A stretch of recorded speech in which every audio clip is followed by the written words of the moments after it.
దేవుని నామానికి మహిమ కలుగును గాక. నేటి దినపు వాగ్దానంతో మీ ముందుకు రావడానికి ప్రభు సహాయం చేస్తా ఉన్నారు పిల్లరా. నెహెమ్యా గ్రంథం 2వ అధ్యాయం 20వ వచనం.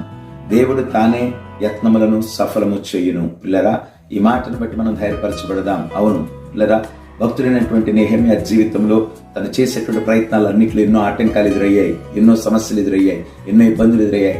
శత్రువులు ఆటంకపరిచి తన యొక్క జీవన గమనాన్ని ముందుకు కొనసాగించనివ్వలేదు. కానీ ప్రభు మీద ఆధారపడి, దేవుడి మీద ఆధారపడి, దేవుడే మా ప్రయత్నాలన్నీ కూడా సఫలం చేయగలడని నమ్మి విశ్వాసంతో కొనసాగించబడ్డాడు. అదే రీతిగా ఈ దినమందు మీ జీవితాలలో ఎలాంటి ప్రతికూలమైన పరిస్థితులు ఎదురవుతున్నప్పటికీ, లేక ఏ పని పూనుకున్నప్పటికీ, ఏ పరిచర్య ప్రారంభిస్తున్నప్పటికీ ధైర్యంతో మీ విశ్వాసాన్ని స్థిరపరచుకుని ముందుకు కొనసాగండి.